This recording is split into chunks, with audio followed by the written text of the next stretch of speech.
With close to 100 buses, inmates are picked up from the various courts and police stations in the county of Los Angeles. Their first stop inside LA County Jail is the Inmate Reception Center. On the busy days, on Monday through Tuesday, we're talking about anywhere from 600 to 800 inmates that are being booked each of those days. On Wednesdays, Thursdays, and Fridays, the number is somewhat less, but we average about 400 a day if you take out the whole 7-day work period. It's 7 p.m. on a Monday night, and the IRC's garage is filling up like New York City's Port Authority. For 2 hours, buses fortified like prison cells drop off hundreds of inmates to be booked into the county jail. Well, first thing what we do is back here behind us, we have the search-out rooms. The inmates are brought in from different courts and from different station holding tanks, and they're sat there, and then we process them, we line them up, remove all their contraband that they have. We also remove any knives or guns, whatever they might come in with from the streets. Sometimes they put drugs inside their shoes, extra handcuff keys inside their shoes as well. Following the search, identification wristbands with booking numbers and barcodes are scanned into the jail's central computer. The inmates are then given bologna sandwiches and some juice. From there, they are told to follow a series of lines painted on the floor. Okay, blue line's gonna take them to cell B, which is for males. And they're gonna wait in that cell to be booked. Yellow line's gonna take them into cell 1, which is gonna be in classification. If they've already been booked, then they can go on and go ahead and be classified. Inmates are classified into 3 levels, low, medium, and high, depending on their past crimes. Yes, my second time. It's for the same thing. I didn't finish my domestic violence classes, and that's why I got sentenced for 180 days for not completing them. 21-year-old convicted wife batterer Miguel Castillo is no stranger to the system. The worst thing with processing that you don't get your bed until sometimes 8 hours, 10 hours. Today they told me I was gonna get a bed till 24 hours. It's a long drive from Santa Monica to LA. And we had a stop off in Beverly Hills, and it was sunny. 28-year-old multiple drug offender Daniel Johns has only been in jail for a few hours, but he's already missing his freedom. I wished I was outside, you know. I seen a lot of people at the liquor store, you know, and maybe people at the beach, you know, when I was leaving Santa Monica. It's just places that I wanted to be. Before inmates can be housed, they need to be classified. Have any tattoos? Yes, ma'am. Have you ever served in the military? No. Are you homeless? No. Are you taking any prescription medication that you would need within the next 6 hours? No. Are you thinking about killing yourself? No. Once an inmate has been classified, if he hasn't been fingerprinted or photoed, his booking photo, they'll wait inside the cell behind you. They're called out one by one. We'll bring them out to the machines, the light scan machines behind us. We'll fingerprint them digitally. The fingerprints are actually sent down to Cal ID, which is in Norwalk, and they'll match that person's fingerprints up with past crimes that he's done. Green light, gentlemen. If you're stripped down, you box in the knot. Once the new inmates have been fully processed, they are stripped down, showered, and given their LA County blues. Before any inmate can leave the IRC, they need to be x-rayed for tuberculosis, checked medically by a doctor, and screened by a psychiatrist. You want to hurt yourself?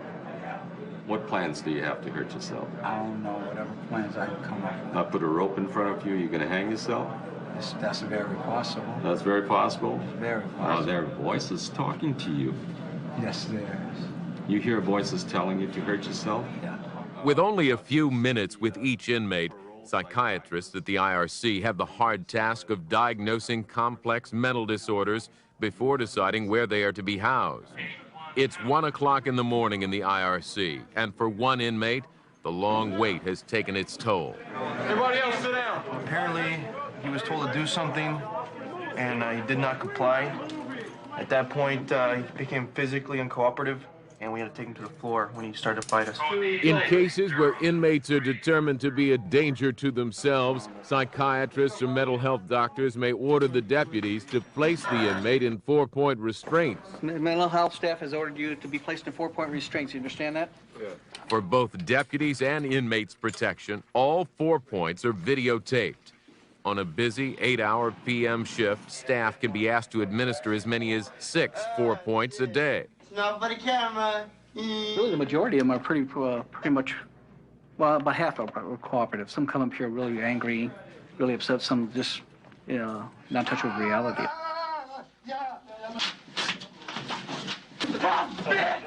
Are they gonna give him the little bitch? Give him a sedative? Sometimes we get people up here that come up here because they spit on the deputies. They wear spit masks, or sometimes they try to bite the deputies.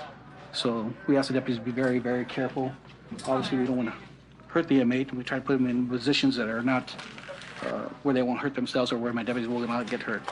So there's a variety of things that can happen. It just depends on the inmate himself, how he behaves from here on out. Next, lockup takes you inside Men's Central Jail, LA County's most notorious maximum security facility.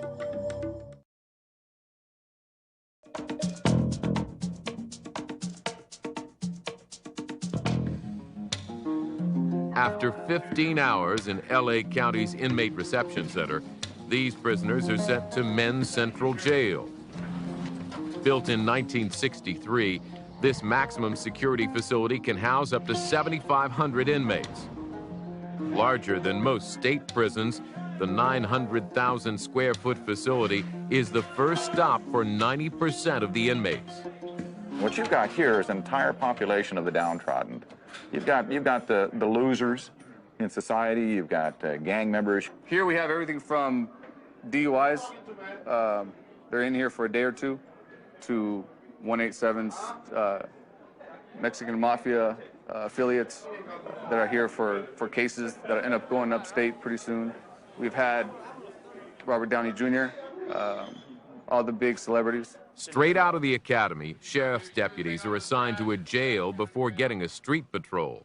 They can spend, on average, 3 to 4 years working the jails. With the help of custody assistants, deputies are there to keep the peace and to get the inmates to court on time. General population for Men's Central Jail is located on the 2nd floor. The low to medium security inmates are put in day rooms that can hold up to 30 people. The maximum security inmates share a 10 by 10 cell with up to 6 other men. It's like we go nowhere. We do everything in our cell. Clothing exchange once a week. We shower every other day, but we never come out of the cell. We get fed 3 times a day, It's like same gig every day, It doesn't change.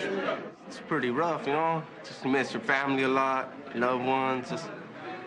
You just gotta blank it out most of the time, Just take it day by day. That's all you could do. That's all you could do. Twice convicted robber, 21-year-old Gabriel Anthony Bernal, will be doing 12 years in state prison before he sees freedom again. Due to the California 3 strikes law, if convicted again, he will spend the rest of his life in jail. I gotta walk that straight line. I have 2 strikes now. I'm a 2-striker. Just been convicted of my 2nd strike. Facing some serious time, I gotta get my head right. So I plan to be a little construction worker. It's too late for school mostly. For other inmates, like 19-year-old Matthew Kropp, who was arrested for robbery, being locked up is part of being a gangster. I don't plan on, nobody plans on coming to jail. I don't think they do, I don't. It just happens, living in a gangster's life, With only 1 hour per week outside the cell, inmates find creative ways to occupy their time spent in jail. Starts down here with a man and woman conceiving a child, a Latin, male Hispanic. The teardrop on his cheek is a tattoo for murder, and he's doing life. Mama, don't you cry. Mama, don't you worry. Mama, just stay strong. Even though your son is gone. I was locked in the county jail when I heard the news. I was mad as hell, Mama, just thinking about you. 18-year-old Tishon Solomon is waiting to be sent to state prison for 12 years on a felony drug conviction. I mean, to tell you the truth, it's like the streets. You know what I'm saying? You meet people, live your life, eat, do about the same as you do on the street. So, me, I done been here for like 10, 11 months. It's nothing to a boss, you know? Many of the state prison inmates in California come from the LA County Jail. With an annual budget in the hundreds of millions, overcrowding continues to be a growing concern. As you can see, I've got, concrete and bars. I don't have any place to expand. I can't make another cell. That's the Achilles heel of jail systems everywhere, is how many inmates you have. That's your clients. The Los Angeles County Jail has a higher inmate-to-guard ratio than any other county jail in the country. Sheriff's deputies have to deal with the daily threat of getting stabbed, having feces thrown at them, and even contracting AIDS. For some deputies, the stress is too much to handle. We've had guys come in just a day or two, and they look around and they're like, I'm out of here. They'll give us their keys, and they won't even say that they're really even out of here. Well, next day we'll come in and they'll be gone. And I go down and check it out, and they'll be like, yeah, well, he resigned, or, because this is where you actually figure out if you really want to do this or not. 5 minutes, get ready. With their hands in their pockets and heads pointed to the ground, lines and lines of inmates are ushered through the long corridors of the jail to and from court. When they return to their housing units, each inmate is searched and taken through a series of metal detectors. Well, it's an adventure every day. Deputy Shannon Sidney works on the 5th floor of the jail, also called 5000. It houses homosexuals. These inmates are segregated for their own protection. I call it the drama floor because you get a mix of everything. Normally, they're separated from everyone else simply because you can't put them in general population because a lot of times they will be abused. You can get rape or sodomy incidents. They wear blue tops and yellow pants, and with males, they have black shoes because there's a lot of homosexual inmates that they can fool you. They gender biased or gender bending, and it's hard to tell. I mean, it's not pleasant, but it all depends on how you look at things, you know what I mean? I just, try to make the best of my situation, regardless of where I'm at. For the last 25 years, 37-year-old inmate Bernard Swain has been in and out of jail for drugs and prostitution. It just goes with everything. You're out there making fast money, doing the streets, doing drugs and stuff like that. When you come in here, you just got to take the bitter with the sweet. It kind of balances out. Due to the widespread of sexually transmitted diseases like HIV and hepatitis, officials at Men's Central Jail are considering supplying inmates with condoms. Yeah, especially in the gay dorms. It's not safe. We don't have no protection in here, no safe sex. There's a lot of people in here with HIV, and stuff like that, and they just pass it on to other people. And it's not clean whatsoever. For sexual stuff, yeah.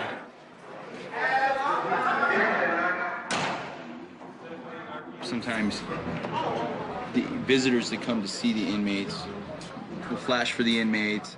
For most inmates, getting visits from family members and friends is the only link to the outside world. For 18-year-old convicted murderer Antonio Bobo, this is the first family visit he's had since being jailed. What do you talk to your cousin about usually when she comes to visit you? After what's going on the streets, how's her life going? How's the family doing?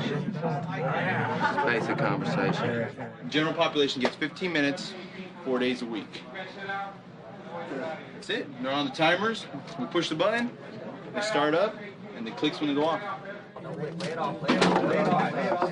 But as soon as the phones shut off, the voices tend to get a little loud. Guys start to wander from row to row, and we got to keep an eye on that. We don't want them passing things from other inmates that can go upstairs, such as any type of contraband, drugs, any shanks or anything of that nature.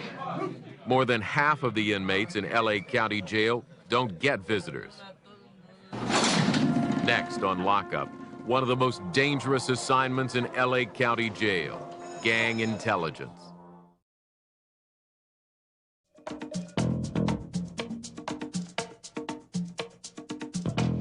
Today in the LA County Jail, almost half of the 20,000 inmates are street gang members. As seen in this footage, out of the 1,500 assaults that occur in the jail per year, 70 to 80% of those crimes are committed by a rival gang member. Assault with a deadly weapon, a stabbing, knocking a guy down and just kicking him until he's bleeding, those type of crimes. Gangs in LA County Jail are highly organized groups with deadly rules and regulations. The gang leaders, or shot callers, earned their titles by committing murders to gain the respect from both their enemies as well as fellow gang members. Inmates targeted for a gang hit are called greenlighters. These are individual names. I mean, it's real difficult to read. They write very small so that it makes it difficult for us to try to decipher it. But the top part, these are gangs that just are to be assaulted. And then they have what they call hard candy, and those are individuals that they want killed. To combat the growing problem of gang violence behind bars, a task force called Operation Safe Jail, or OSJ, was formed. We try to identify who the gang members are that are in the system, and then we kind of try to make a guess at what level in the gang they are. If there's somebody who's very active, we'll try to isolate them from general population. Sergeant Roger Ross is in charge of the OSJ unit that monitors all gang activity within the LA County jail system. Los Angeles County Jail is unique in the fact that every gang in Los Angeles County ends up coming here. It doesn't matter if they're a black gang, an Asian gang, a Hispanic gang, or a white gang. If they're active in Los Angeles County and they get arrested, they end up coming to the Los Angeles County jail system. The OSJ unit must rely on communication to help prevent gang violence. Solving crime is all about getting the information from somebody. It's not physical evidence. Who are you guys warring with right now? We ain't really warring with nobody. It's just a money thing out there now. How you got? We all, mainly, we just, we doing our thing. Everybody doing their individual thing, so. You guys have had a history of feuding with who? Blacks or the Hispanics throughout the years over there? It's been a history of whoever stepped on our toes. Knowing which gangs are fighting each other helps the OSJ unit decide who to remove from general population and where to search for weapons. We have found them with hacksaw blades, anything that a metal rod. In our ovens, you have the grills that you put in the oven to cook on. They'll break off the rods on that. Here's a shampoo bottle that was just once a plastic bottle. They've melted down and converted that into a weapon. Getting caught with a jailhouse weapon is a serious offense, which is why gang members take extreme measures to hide them. We have here is the first one, looks like a wire shank. Basically, they've recovered that off a vent. These two are both shoe shanks. There's a metal support in different types of shoes, basically all shoes. They take them out and file them to a point, also to one end, and use them as a either stabbing device or what have you. Unfortunately for the inmates, the OSJ unit can't prevent all acts of violence inside the jail. Sometimes they get there too late. And we've had similar situations where we found the inmate after the whole thing was over and he was dead. Here's a photo of an individual that wasn't so fortunate as to be saved in time. For inmates who do commit murders and assaults, there is the high power floor. High power is a section for high security inmates only. It's a jail within a jail. Deputies assigned to this floor are handpicked due to their expertise in dealing with the worst inmates. Everybody in this section is classified as a K-10, which is no inmate contact with other inmates. All their movement is done, their waist chained, their exercise is all isolated, very limited contact with other inmates due to their highly assaultive behavior. Sheriff Deputy Dan Shannon has supervised high power for the last 3 years. We had several stabbings, and you can't let your guard down for a second, because that's when either you will be assaulted or they will assault somebody else. High power inmates are housed in single 6x9 cells and are monitored by surveillance cameras and deputies 24 hours a day. Basically, this is what we call a catwalk.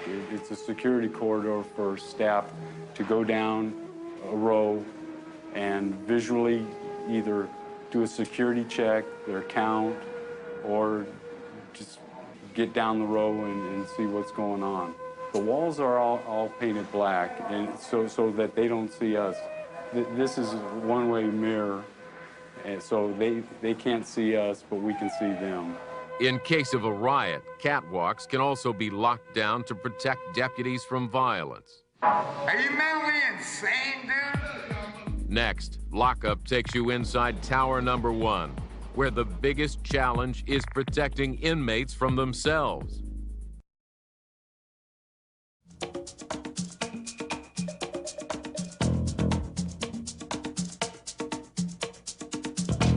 While drugs, violence, and gangs are a common problem in jails across California, a variety of mental health issues in the inmate population also create a considerable challenge for overworked jail administrators. With large numbers of these inmates returning to the community every day, mental health professionals and sheriff's deputies are working together to find better ways to identify and treat their patients before they head home. Tower Number 1 is a 185-foot-tall facility that has no bars. The thousands of square feet of security glass and other acoustical materials serve as sound barriers, making it a uniquely quiet facility. Its high-tech design allows a module control deputy to see into each of the 96 cells with one glance. This is where all of the male inmates with mental health problems are housed. Every morning in Tower Number 1, doctors, nurses, and deputies meet to discuss inmates' treatments and behavior. To protect the inmates' identities from MSNBC's cameras, the staff refers to their booking numbers. Inmate 227 I saw yesterday on the 7th floor. He's doing a lot better, so I thought we'd give him a try down here. He's still very paranoid, so we may want to kind of approach him a little cautiously. Any problem people? We have 5 that are on lockdown.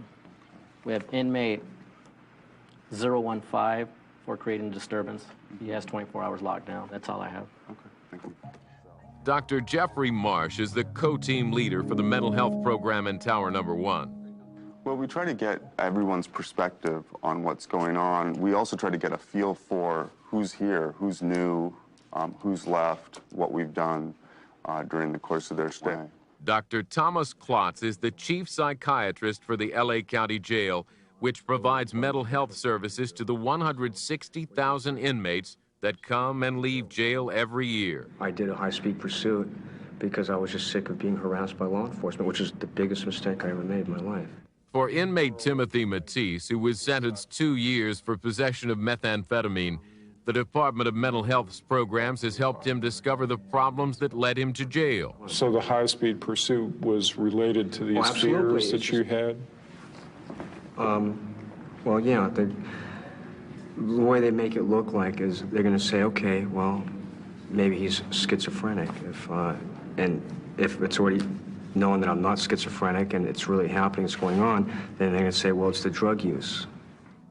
For other inmates at LA County, death is the easiest way to escape their cells. We put a tremendous amount of effort into developing this screening system because we know that the highest risk, particularly for suicide, of people entering custody is during the first 24 hours that they're incarcerated. According to the Bureau of Justice Statistics, suicide ranks second behind natural causes as the leading cause of death behind bars in local jails.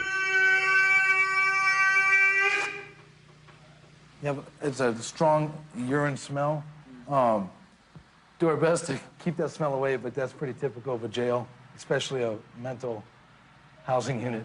Senior Deputy Paxton Reinecker supervises the suicide floor, which houses the most severe mentally ill inmates. Each person, when they're new to the 7th floor, are given the suicidal gown, and what that does is it's nearly impossible to tear that gown apart, to hang themselves, clog the toilets, the stuff that they do on a daily basis, a lot of these guys. Inmates who are suicidal are put in single cells and are checked on every 15 minutes by a deputy. Tell me again one more time, nice and slow. You know, I eat my health because the two officers... You eat yourself? Yes, because 2 officers just lied to me. They just lied to you? Yes, I do. What'd they lie to you about? I'm the chief of the FBI. So J. Edgar Hoover promoted me, I think, on March 6, 1948, J. Edgar Hoover signed a bill, made me deputy chief of the FBI. Also on March 6, J. Edgar Hoover signed a bill that made me chief of the FBI. This inmate, who due to his mental condition cannot be identified, has not left his cell for 7 months. A lot of the writing on the door is human feces, and he also has combined a little mustard on it for coloring. So that's what he's writing with on the actual door. A lot of the stuff inside, he's able to get a lead tip or whatever. He's been here for a long time, so he just continually works on it. Next, Lockup takes you inside Tower Number 2, where female felons, prostitutes, and drug abusers are housed.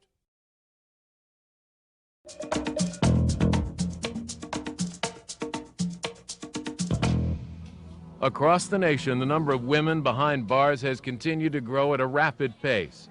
According to the U.S. Department of Justice, women account for 17% of all felony convictions in state courts and 11% of all violent offenses committed. Tower Number 2 of the L.A. County Jail houses all of the women inmates.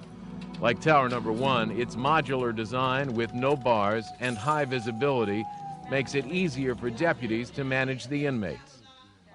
A lot easier because you don't have the movement going on that you did like at the old jails. You had a lot of movement. Everybody had to go down and eat chow in the chow hall, and now they all eat in their pots.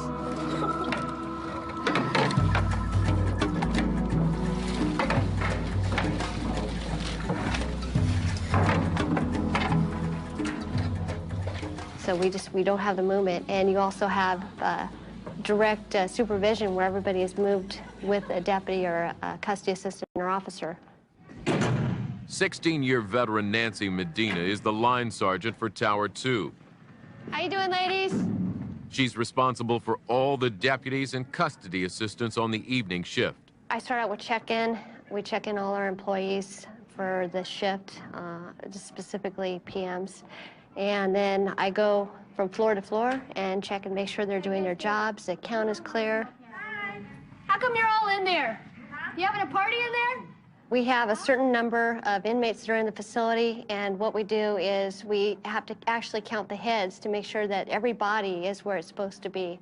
If it's not, then we have to find out where the body is. 2 and 7. Yeah. 44? More than half of the women inside L.A. County Jail are in for drug-related charges.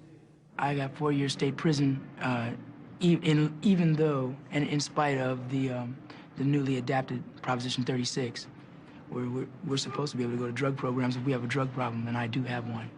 50-year-old habitual drug offender Kimberly Jean Mabee has a difficult time being treated like an inmate. We are threatened for everything. We're threatened to sit for count. We are threatened to get on our bunks. We are threatened to get things out of our hair that may just make us feel a little bit more feminine. But every year that I come to a county jail, I am defeminized more.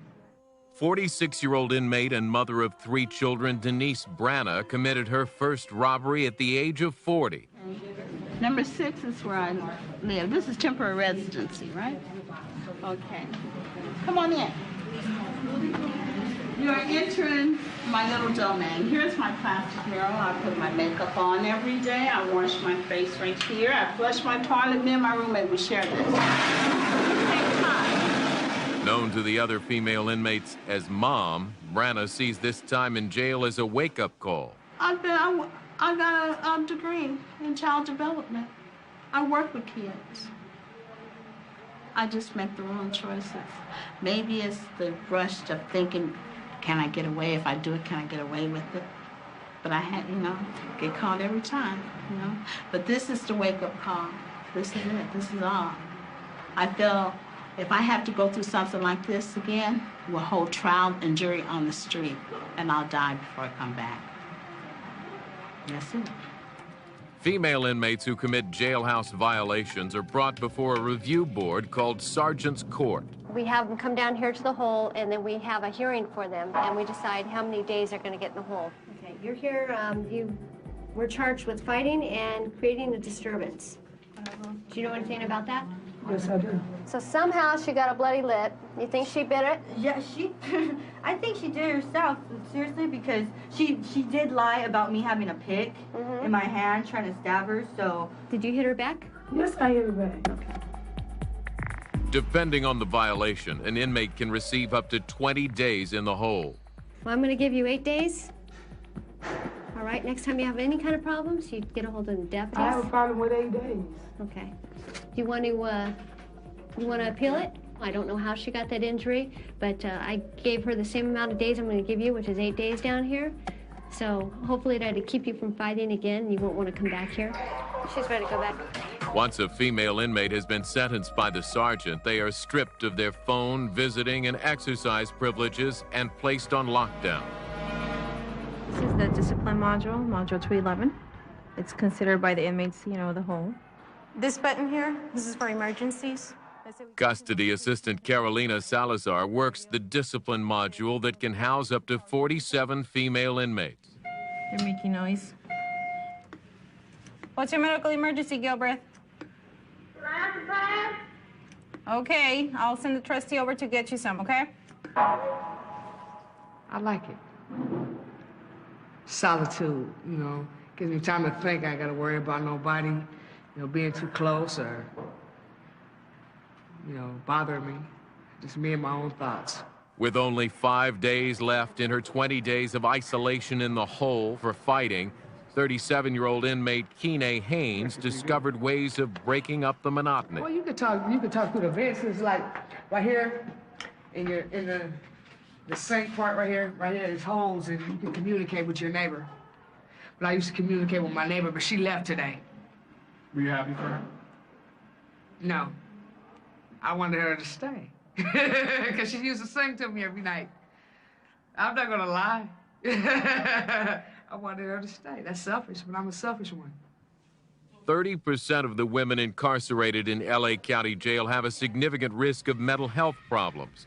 According to a study conducted by the jail's Department of Mental Health, it was also found that the majority of these women are drug abusers. So the bottom line, I think, is that we're dealing with a very difficult population. Dr. Michael Maloney is the head of the Women's Mental Health Treatment. And we're dealing with a group of people who really don't get mental health services that are effective in the community. So many of them drift down to the point that they get arrested. With 300 to 450 women receiving mental health treatment in the jail every day, officials must rely on group therapy programs to help the inmates learn how to deal with their problems when they leave jail. Explain that to me. To stay off drugs if you're young and you're basically trying to be somebody in life. Leave those drugs alone, because if you're on drugs, you can't cope. So it sounds like all of you guys here are really seeing the impact of how drugs has influenced where you are drugs today. as a coping mechanism. We have no coping skills. No coping skills. Yeah, Very exactly. good. That's why I'm here to start over. I turn myself in so I can end it all. I'm ready to quit. Get away from it all. It gets old. Inmate Dina Marie Benz says jail provided the opportunity to come clean of the 15 years of drug addiction that threatened her and her 3 children. My 17-year-old, she understands. She gets mad at me, My 5-year-old, he just wants to be with me, but that's why I'm here. I talked to him yesterday, and he just says, I go, you know where Mommy is? And he says, yeah, in jail. And that's the first time I talked to him in months. So, but he knows when I get out that I'll be there to see him and get him. But I can't do that until I get out. But it was a good thing. Excuse me. Inmate Benz will be doing 100 more days in county jail before she can be with her family again. Next, Lockup takes you to LA County Jail's Camp Hug-a-Thug.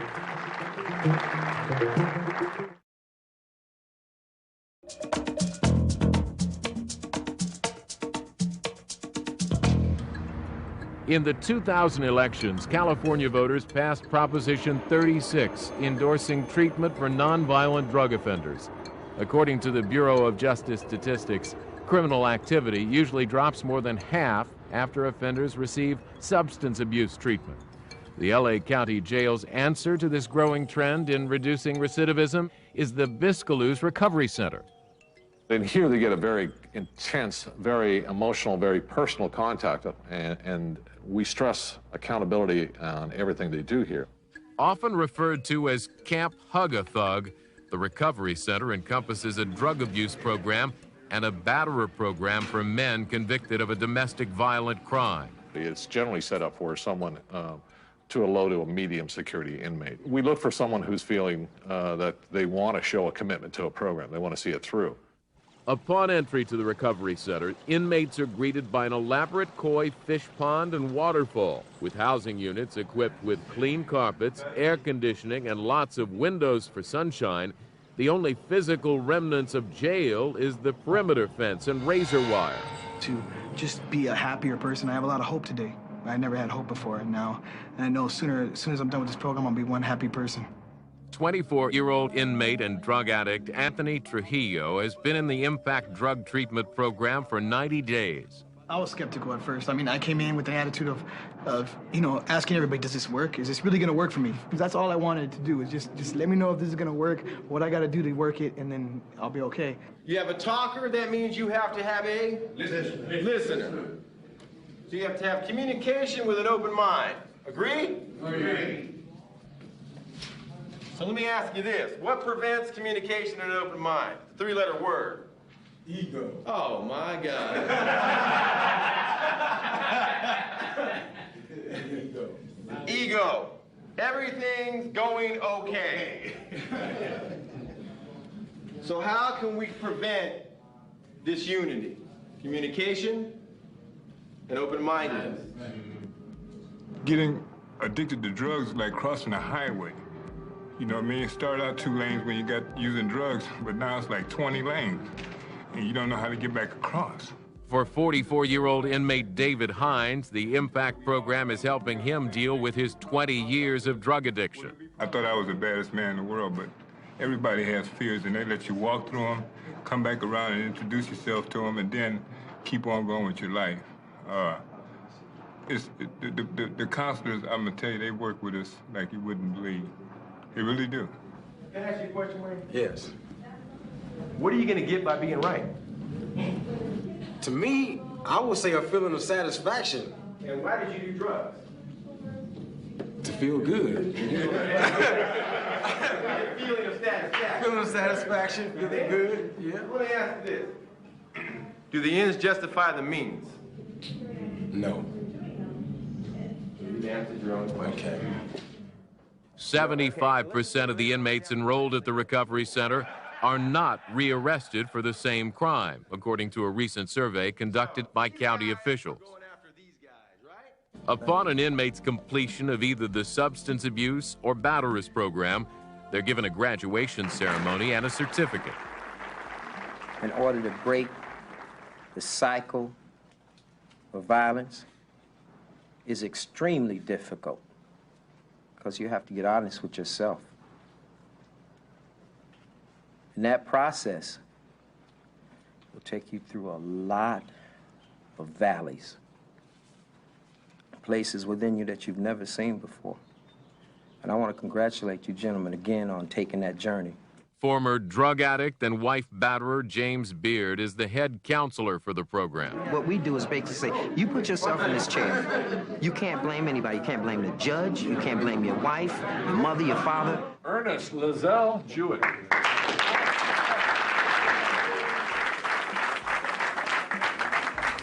I'm not a very violent person, but I can be violent when I want to. Like other inmates in the program, 28-year-old Ernest Jewett has accepted his 4-month sentence in jail and says he's determined to do things differently when he gets out. Bad thing about being in jail is that you can't see your family. You can see your family, but you can't hold your family. You can't leave whenever you want to, but that's just a consequence of me doing what I've done. And if that's what it takes for me to get this in my head. Like I say, I have a thick head, so if that's what it takes to get it through my head, shall be it. Anthony Ross. 36-year-old inmate Anthony Ross says graduating from the program has given him a new lease on life. I was going to keep on doing the same thing I was doing, you know, drinking, the whole 9 yards. Since I've been here, I feel better, you know. I'm at peace. You know, this is Anthony. I made a promise to myself to complete the program, and I got it. I got it. I'm happy. I know my wife is going to be, she's just going to be overwhelmed. In the state of California alone, drug treatment programs like the one at LA County Jail are projected to save $100 to $150 million annually. Next, on this special 2-hour edition of Lockup, we'll take you inside LA County's most dangerous Supermax facility, where the jail's largest riot happened. We'll also show you how sheriffs stop the violence with their new high-tech weapons. And we'll see how inmates process out having survived life inside LA County Jail.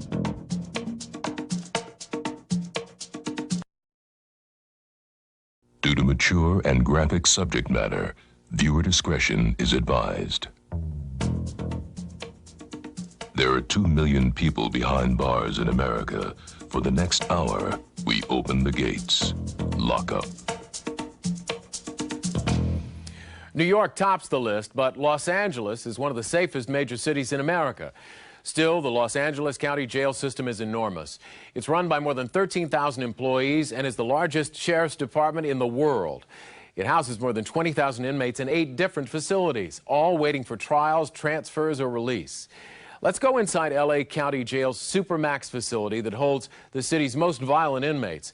We'll show you how the jail detectives solve crimes committed behind bars and how violent inmates are learning to rehabilitate themselves. But first, we travel 40 miles north of downtown Los Angeles as we continue our look behind the walls of LA County Jail. Nestled in the high desert mountains and a 40-mile bus ride north of downtown Los Angeles is the Peter J. Pitches Detention Center. Named after a former sheriff, the Pitches Detention Center is comprised of 4 jails set on 2,500 acres. South Facility is an outdoor dormitory jail for low to medium security inmates. North Facility is a modern-looking maximum security jail. East Facility, or Old Max, is the oldest jail in Los Angeles. And lastly, the crown jewel of the LA County jail system is the North County Correctional Facility, or NCCF, which houses murderers, rapists, and drug offenders. We find that the linear style jail really doesn't work for us anymore. And what we have here is we have more of a podular design with the staff stations in the middle and then the inmates around the outside. A single facility comprised of 5 jails housing 3,800 inmates, NCCF was designed in 1983. NCCF first made headlines in March of 1990 when the first President Bush helped dedicate the jail's opening. One of this nation's founding fathers said, "If men were angels, no government would be necessary." Well, I'm sure that no one here would suggest that men were angels. And that's why there's government, to write the laws we live by, and correctional facilities like this one for the people who break them. For 10 years, this facility had no major incidents. Then, on April 24, 2000, violence erupted. Everybody down! Get on the drill!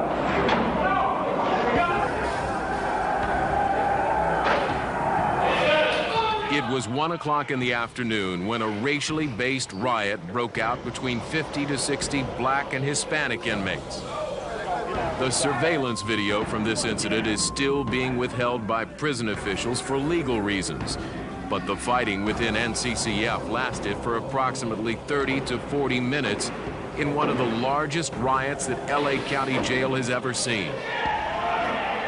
The fighting finally ended when the sheriff's emergency response teams were brought in. Using verbal commands, sting ball grenades, and pepper spray, sheriff deputies were able to prevent the inmates from killing each other. Except for one inmate whose injuries left him in a coma, most of the men involved in the riot suffered minor injuries. Jail is completely different than what it was 30 years ago. For one thing, we have much more violence-prone inmates in our system. In the past, that was never a problem. We did not have the major riots and the disturbances. 30-year veteran of the Sheriff's Department and commander of NCCF, John Vanderhoek, blames the growing trend of violence in jail on the state prison gangs. We have inmates who are trying to establish their reputation, knowing that they are going to the state prison system. So they want to establish their reputation in the jail system as a major player. Because riots inside jail are a fact of life, deputies at LA County Jail are equipped with state-of-the-art, less-than-lethal weapons to assist them in stopping the violence. When I first came on the job 25 years ago, the only special weapon we had was a flashlight. That was it. If there was a riot, then the deputies had to go in with just literally physical contact to put it down. And over the years, we've been very much movers and shakers in terms of trying new weaponry, less lethal weapons. Lieutenant Mike Pippin trains deputies every day in the use of less-than-lethal weaponry. This is a, we call it a sting ball. It's a number 15 Stinger. This is a sensory overload device in which we will deploy in a grenade fashion, pull the pin, and throw the grenade, and in 2 seconds this will ignite and explode. The shock wave will literally stun the individuals in the immediate area. In addition to that, it also deploys a number of small rubber balls that will sting you. Manufactured in England, the Arwen gun shoots rubber projectile bullets and has been used by the Sheriff's Department for over 10 years. And I've used it quite a bit when I was a sergeant and working patrol, where we would have suspects, as an example, armed with a knife, where sometimes we were, in the old days, we were faced with no other options but deadly force. Utilizing the Arwen, it's a very effective round. It'll take you right down to your knees. It's like a 80-mile-per-hour hardball being delivered to your chest or your diaphragm or your legs. Just recently added to the sheriff's arsenal of less-than-lethal weapons is the stun gun, or taser. These have just been issued to us as of a couple of weeks ago, in which they are a new taser gun. It delivers a very powerful jolt of electricity. The effect of the taser momentarily paralyzes potentially violent inmates long enough for deputies to control them, as seen in this surveillance video. As part of the training to use the new gun, all supervising officers had to be stunned with the taser. At a 5-second burst, and I got to tell you, this is, I was bald skinhead at one time. Now I'm growing hair from all the electricity came through this. The Sheriff's Department relies heavily on their highly trained emergency response teams, or ERT, to stop the violence quickly. We have inmate disturbances here on a routine basis, so it's not uncommon for an emergency response team to be deployed once or twice a week. With new deputies coming from the academy and others heading out to patrol the streets, training for the emergency response team is constant. We train several days a week, probably, on a routine basis, all different shifts, all 3 shifts around the clock. I won't make any announcement to that fact that, hey, we're going to have a drill tonight or something like that. I believe that you train the way you deploy, and that I have an old saying is that when you fail to train, you train to fail. As demonstrated in this drill, when a riot breaks out inside a dormitory or out on the exercise yard, the entire jail is put on lockdown status. David, lockdown, lockdown, lockdown. 40 seconds. We're on your racks. Let's go. Move it out. Once the jail is completely locked down, emergency response team deputies quickly suit up for battle. 40 seconds. Usually, our response time for an ERT deployment would be, which consists of deputies responding to their location, they're getting all their gear on and responding to the disturbance location would be about 2.5 to 3 minutes probably. Even for the experienced ERT team members like Deputy David Godfrey, walking into a riot like this one that happened in the early 90s can be a frightening experience. Even on the smallest scenario, we're outnumbered probably 4 to 1. We come out in a yard disturbance like outside like this, there could be 200 or 300 inmates in the yard, and you're trying to put that down a riot with 10 to 12 deputies. So that's probably the scariest aspect of it, just the sheer numbers. Okay, good job, guys. Excellent. Hit a lockdown in about a minute and 30 seconds. That's a record.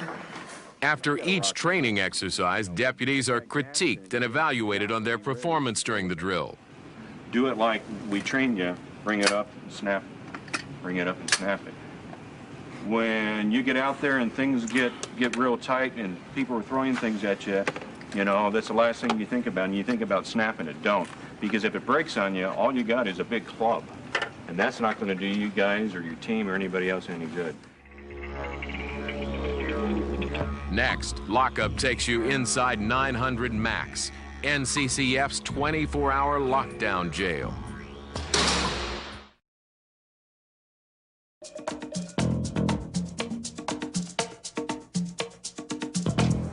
All inmates coming from downtown Los Angeles to North County Correctional Facility enter through the Inmate Processing Area, or IPA.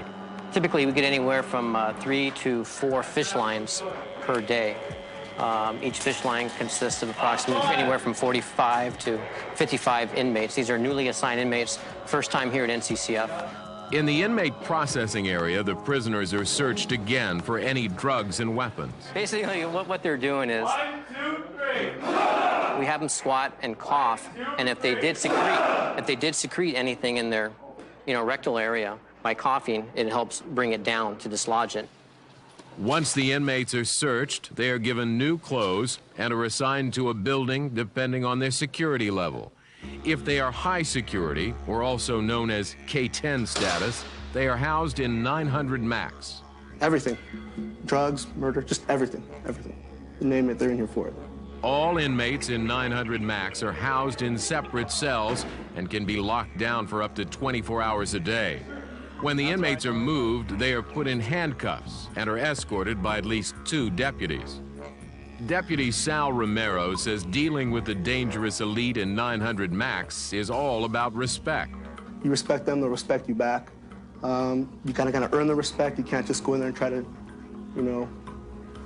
force your will upon them, because they're men, they're grown up, and there's some big boys here, so you just got to respect them. They give you, they'll give you respect if you show them respect, pretty much. Inmate Gabriel Perez is housed in 900 Max for his own protection. A day of life in Max is a day of hell, basically, to anybody who's not used to it. He is a member of the notorious Mata Villa gang, said to be at war with the Mexican Mafia gang. You serve your first time, you learn your lesson, you get on and do good. And if you don't learn your lesson, you just get used to it. And after the tears go away, it just doesn't matter no more. It's just part of life for you. 28-year-old inmate Joseph Williams was just sentenced to 20 years for a double manslaughter. Just take it one day at a time. I'm fortunate because some people in my situation, they get life without death, the death penalty. I'm fortunate to have a date to look forward to. It's going to be really hard for me because I have a 3-year-old daughter, and from my calculations, she would graduate high school, and I won't be there to see her graduate high school. I'm fighting 5 counts of attempted murder of Los Angeles police SWAT. 44-year-old inmate Vangelis Dominic Garofalo first came to jail at the age of 17. After doing 10 years of hard time at Pelican Bay State Prison for manslaughter, he returned to LA County Jail. While awaiting trial for the very crime he claims to condemn, Garofalo offers his unique perspective on the new breed of street criminal. Jails are too full. But look at the new generation.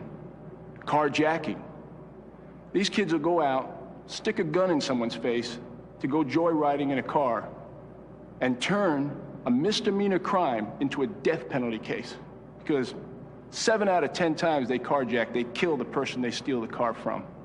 Now you gotta tell me, there is not something wrong with that? And somewhere in that confusion, these kids don't know how to act like proper gangsters anymore.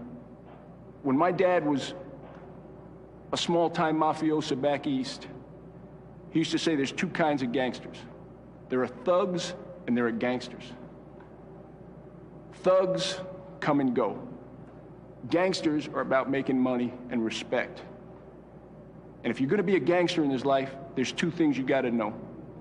You don't kill cops, and you don't kill innocent women and children. 900 Max is also the home to NCCF's discipline module, otherwise known as the Hole. Inmates land here for a variety of reasons. Anywhere from fighting to cussing at a deputy or other personnel, not getting along in the dorm if they may have problems in a dorm with somebody. They could be rolled up for what they call being a shot caller. Hoarding medication, possession of a shank, which is a jail-made weapon. Some inmates can spend up to 60 days in complete isolation. Every 30 minutes we have to come down the rows and we have to look inside each window to make sure everybody's okay. Because there is such a high rate of suicide in this area, we want to make sure that there's no fights, there's nobody doing anything that they shouldn't be doing. Inmate Richard Hernandez is looking forward to getting out of the Hole after not seeing the sun for 19 days. Yeah, it'll hurt my eyes for a little while, but I'll see it, you know what I mean? They'll focus in. Probably play some handball in the yard. Senegal, turn around. The inmates who are defending themselves in court are also located in 900 Max. I'm here in Los Angeles County, this particular facility, because I'm a pro per and I'm fighting my case, and I'm being held to answer for a 422 PC, which is alleged terrorist threat. Terrorist threat is that, you know, a statement made that is verbal, and from what I understand, it must be received from the victim as a threat. With the odds against them, pro-per inmates Thomas Gleason and Ronnie Senegal still feel that they can represent themselves better than a public defender. So it's just simply being out there on the streets. The odds are against me. When police officers come through like slave catchers, you know, and literally give you cases that you have not committed, and they know you haven't committed it.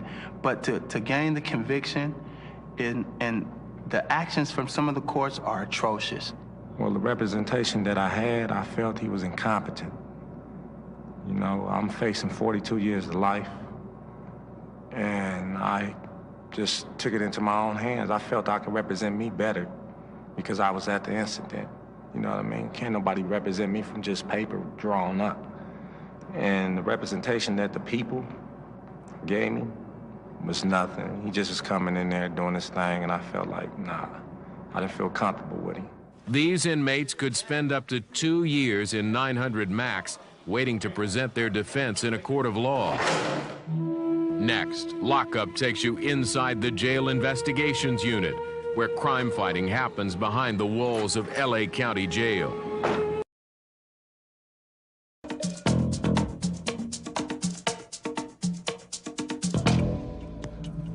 Located in a small bungalow at the Pitches Detention Center of LA County is the Jail Investigations Unit.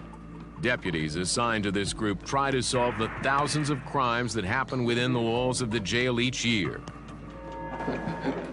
We read police reports and we scrutinize the reports to make certain that all the elements of the crime are there and to see if there's sufficient evidence to prosecute someone for a violent crime. Assaults like this one on surveillance video break out daily in the jail. Sometimes these cases even escalate to murder. It's the detective's job to investigate the crimes and find witnesses to build a case for prosecution. Being tenacious and getting as much incriminating evidence as you can against the suspects, being able to remain cool when you have a very belligerent suspect or witness, and being able to put together a good case that's going to stick. Although rare but very dangerous for the inmate, Convincing witnesses to step forward is the quickest way the jail investigators can solve a crime like this inmate slashing case. So actually, the victim was sleeping on his bunk, and he was suddenly attacked by another inmate. And other inmates stepped forward and testified, were willing to testify against the suspect. As a matter of fact, they testified in a preliminary hearing against that inmate, which was very, very rare. Another method the detectives use in gathering criminal information is by talking to inmate informants, also known as snitches. You don't put yourself in a situation where the person that you're telling on can know that it's you. For his own protection, this inmate informant cannot be identified. Labeled in jail as a canine or a snitch, this inmate has been an informant both in jail and on the streets for 20 years. He recalls the arrest that started his career as a snitch. I had robbed somebody, and it was in Hollywood. I was only like 18 years old.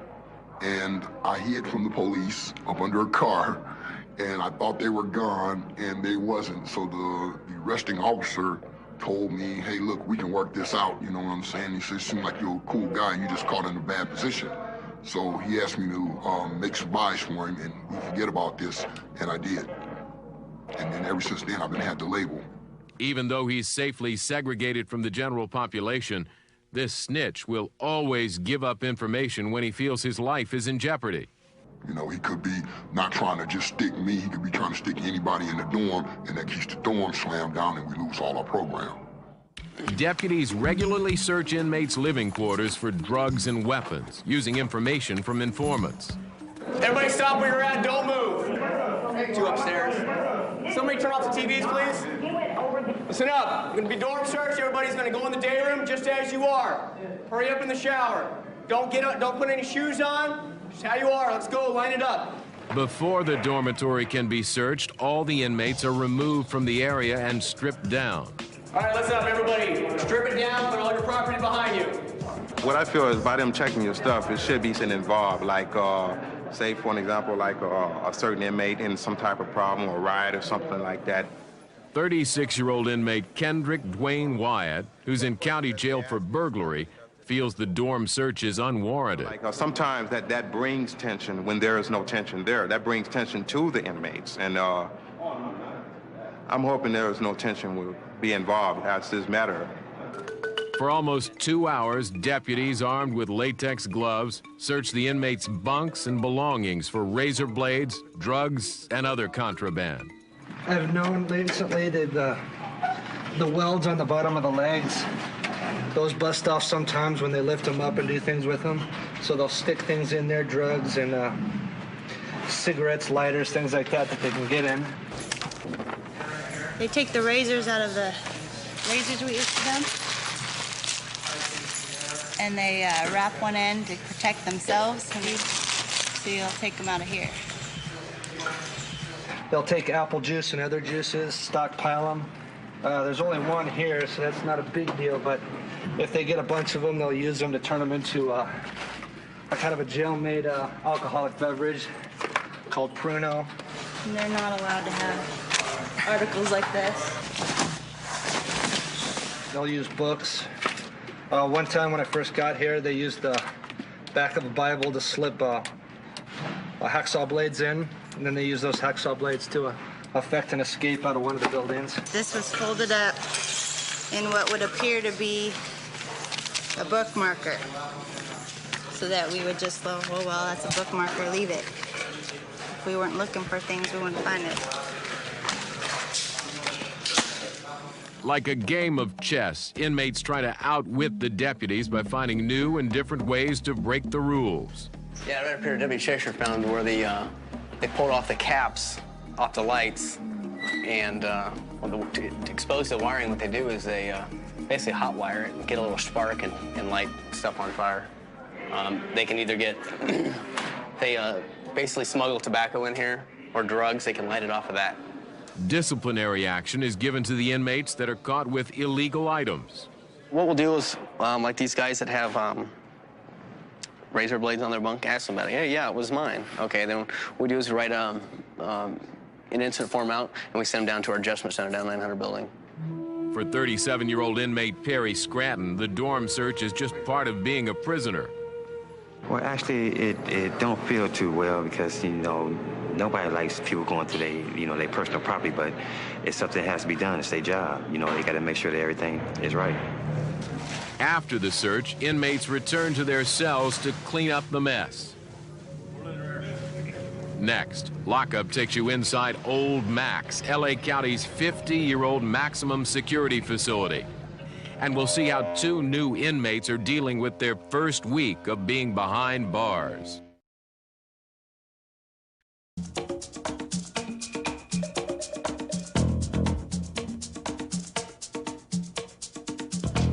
Over the last decade, many states around the country have spent more money building jails and prisons than colleges. In the LA County jail system, the average stay for an inmate is 45 days, but some inmates can be locked up for more than 2 years. Finding room for those prisoners is a constant challenge. It requires not only the building of new jails, but also keeping the old ones running. East Facility is the oldest operating jail in Los Angeles. Otherwise known as Old Max, it was built in 1951 to handle overcrowding. The 15 dormitories inside the jail can house approximately 2,000 inmates. With the nation's jail population becoming more middle-aged, facilities like LA County's East Jail are trying to accommodate older inmates and keep them away from more violent younger ones. Well, this is the old man's dorm, which is a privileged dorm. If you have to be 45 and older to be in this dorm. And if you mess up in this dorm, you go back to regular population. For almost 40 years, 51-year-old inmate Will Williamson has been committing crimes that land him in jail. Yeah, it's sickening. It's something, you just have to put up with that. I did it to myself again, I said I wasn't coming back, and here I am. Same people, same everything. Just like I see people come in and out, there's people that come here and see me come and go. So it's just a headache all the way around. Will Williamson's outlook on being in jail is much different now than it was when he was first locked up at age 14. I'm more accepting now. There's before where I did something, it wasn't my fault. But I've learned to know and to realize that I did wrong because it's something that I wanted to do. And instead of coming in here blaming the officers for it, then I hold myself responsible for what I've done. Just down the road from East is North Facility. North was built in 1987 at a cost of $41 million and is a maximum security jail, primarily for younger inmates. From the outside, the jail looks like a military bunker with not a single window for inmates to see the outside. Well, I guess my lifestyle on the streets, running with a gang and just normal stuff like that. You get caught up on the streets, you do a couple moves wrong, you end up in this place, For 30-year-old inmate and active gang member Jeremy Blake, being in jail is much harder on his family than it is on him. My mother is sick right now. She's on insulin, sugar diabetes, things like that. And she's sick, and me being in here, causing more stress, doesn't help her any much either. So that's why I want to stay hard, it's not to come back here. I think it was, 3 days ago. What are we in today? What's today's date? I don't know. Already losing track of time in his first week in jail, convicted wife batterer Miguel Castillo has been transported from a small cell in downtown Men's Central Jail to a large dormitory with exercise yard at North Facility. This is where he will spend the rest of his 180-day sentence. Well, I've been here, since Wednesday. You come out here for 2 hours. I think it's about 2 hours every day except Saturday and Sunday. So it's pretty cool, man. You get to see the sun and the warm heat. You don't get to see any green, but the only green you see is the deputy's suit. They're a little stricter. They're a lot stricter, but it's a lot better over here. Trying to survive and make the best of his situation, inmate Castillo searches for ways to cope with the problems that landed him in jail. I've already gave a few requests for parenting classes. That way I could see my son and my wife could come over. You know, I heard it's about 2 hours every visit. I'm able to play with my son at the playground. So I'm looking forward for that. We last saw inmate Daniel Johns 7 days ago when he first entered jail. In that short time, he's been housed in 3 different facilities. Now at North Facility, inmate Johns has come to realize he's tired of coming to jail. I got a record. It's embarrassing. I come to jail, they tell me, oh, you've been here 17 times, you know? Yeah. I spent like past 2 years of my life in county jail, and I'm just tired. Having just heard that his 30-day sentence has been reduced to 15, inmate Johns is nervous about his release, knowing that he has an outstanding warrant for $10,000. I got a warrant, so I was supposed to get out on the 4th of July, right, this holiday. I've just been in my cell, my dorm, my bunk, thinking about my warrant. I don't know if they're gonna let me go or not, so I'm kind of paranoid. I'm hoping that I could just kind of like squeeze through here, you know, without the probation officer seeing that, and you know, if they see that, they could really keep me here for a long time. Next on Lockup, the LA County Jail uses star power to reach out to violent inmates.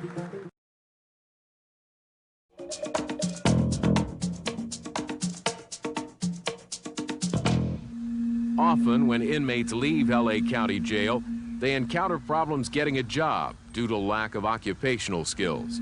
Without a job, most inmates quickly fall back into a life of crime, which is why the vocational programs available at LA County Jail are always filled with inmates. The inmates that work in the vocational print shop consider this to be more a job and not actually working at jail.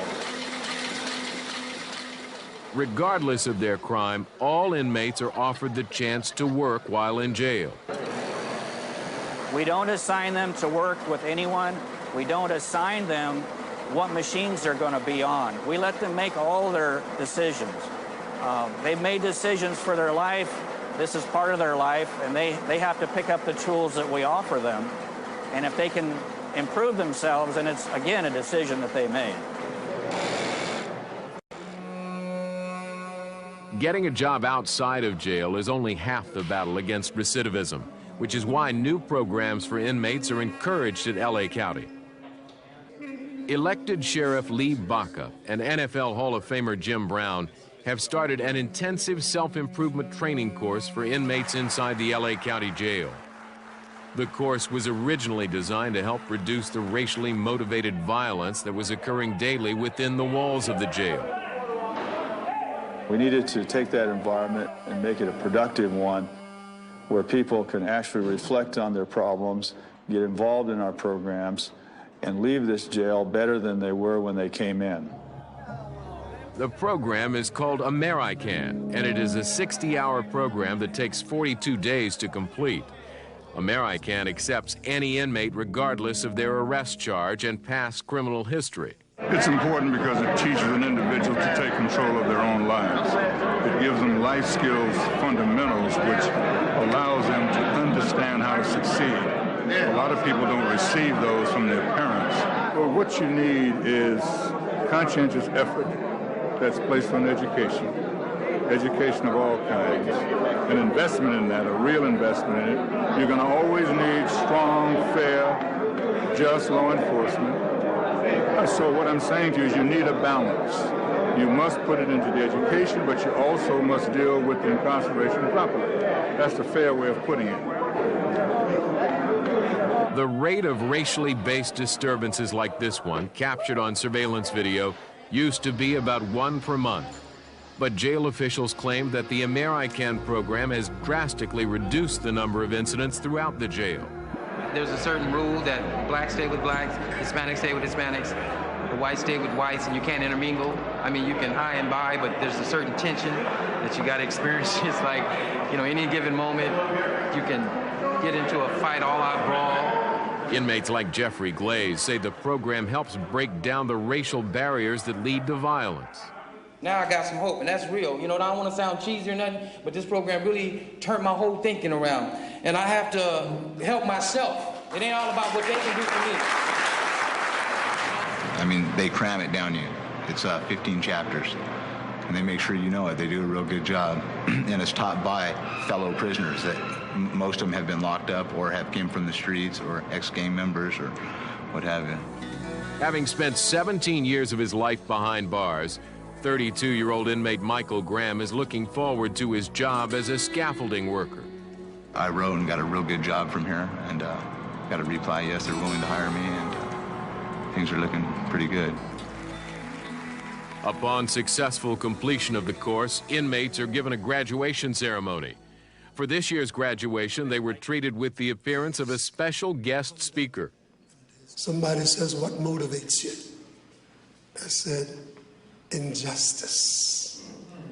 I wake up every day motivated because every day I wake up, there's a new thing to deal with in the way injustice goes down. Injustice is everywhere. So I got a job everywhere I go. Singer, actor, and activist Harry Belafonte travels to the most violent places in the world. His goal is to speak to people who are the creators of and the resistors to the violence. With his inspirational words, Belafonte gives each inmate a personal challenge. Your failure is my failure. Your success is my success. Somewhere where you go, you carry the responsibility and the destiny of my children and my children's children and their friends and their community. And they can either look at you as someone in a group to be shunned, or they can look at you as an example of how to take the worst cards dealt in life and turn the deck around and make it your game and play a winning hand every time out.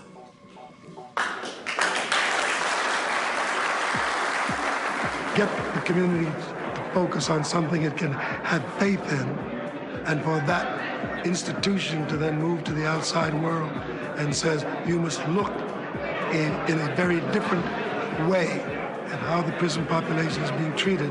I think it's a great opportunity. Next on Lockup, inmates in the LA County Jail get back their freedom.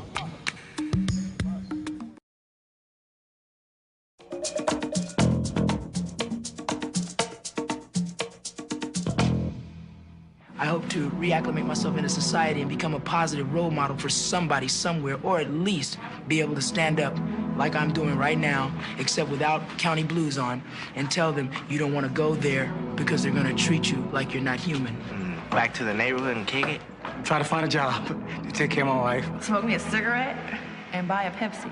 I feel that I would be available to come back and try to help others with the same problem that I have, because I tried to help my fellow inmates in here on some of the problems that they have. Gonna have some fun.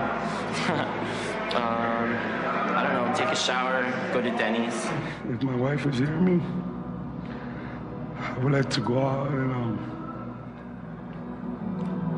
probably help kids and probably get a good job. Just cut the alcohol, the beers and all that stuff, then I'll be all right. I want to change. That's the difference now. It's got to be something more. Usually I accepted the fact that, well, this was just it, but, you know, I want to change now. I don't know how I'm going to do that, but I just know I want to change. See my kids, pick up my new little girl.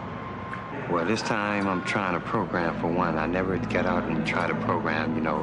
And also I'm trying God in my life, which I haven't tried God in my life. Well, hopefully I won't need to seek any help. I think if law enforcement would leave me alone, I'd be just fine. Go see my kids, call my dad and go to Bullhead. Start over. I go back out there. I try to go back to work. I was working for LAX, shipping and receiving. I got a pretty good job. It was a break for me. First thing I'm gonna do is make a phone call and go find my husband. If I get another felony, I get life. Yeah, in Three Strike County. So, you know, I just don't want to come back, you know. I can't predict my own future, you know, but I just know maybe I might stay out for a while. I might come back. Before, this place had a sign saying, "Welcome back." The LA County Jail releases 800 inmates a day on weekdays and 250 per day on weekends. They're housed at different areas throughout the county. We'll send a pass for them. If they're out at Valencia, the buses will bring them in, usually around the night, around midnight to 3 o'clock. Because people that get 1201 releases, or what we call them, they're scheduled to be released on the next business day, which is, is midnight. Probably about midnight, 1 o'clock, close to 2, 1:30. Do you know what date it is? Yeah, it's the 4th of July, Independence Day. Yep. Yep. Remember the 4th of July. Before any inmate can be released from jail, they are fingerprinted one more time to verify identification and check to see if they have any outstanding warrants. They'll get their property, and if they have any property here or any money, and then once that's done, then they can leave. For some inmates, leaving LA County Jail and dealing with the outside world is a lot more frightening than being locked up. The only people will be like homeless people who, enjoy having the free meal, the bed, and they don't want to go yet. And they'll start screaming at the psych. We've had inmates put feces on the doors, scream, throw off all their clothing to make it look like they're not ready to leave. But for the most part, it's all an act, and they'll still get released.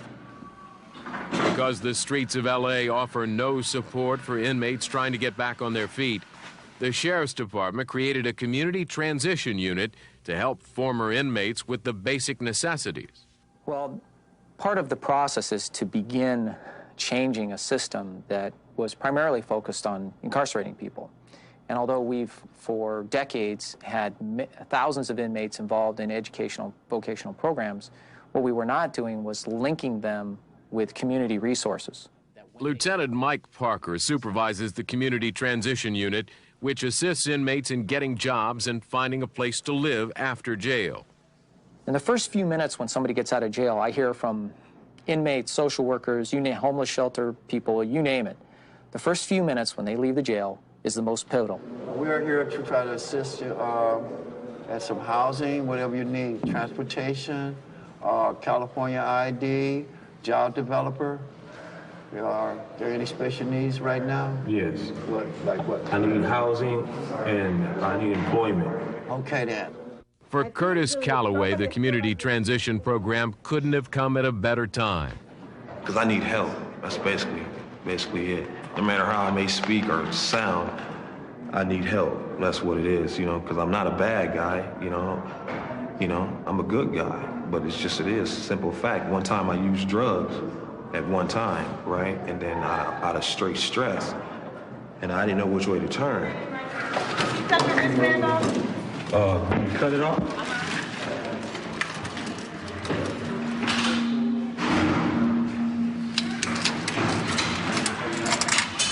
Freedom. No, I don't want to come back. But, how LA County is, you never know what might happen at any given moment. And you could get caught up in any situation out here that cause you to actually do some more time in here, whether it's a traffic ticket, small misdemeanor, or get confused with someone else out here, because sometimes people can walk like you and look like you from a distance, and then you get caught up in that same situation. So, going home. It's midnight on the 4th of July, and former inmate Daniel Johns is hopeful about his future after spending 15 days of his life inside LA County Jail. My property, man. Wonderful, man. I got a bunch of responsibilities to go take care of. Man, I'm just never coming back to this place no more, When I get out, man, gonna do what I gotta do, get going, get my life, back on my feet. Take care of my responsibilities and don't break the law. With only the clothes on his back and a couple of bus tokens in his pocket, Daniel Johns walks out of jail, once again a free man.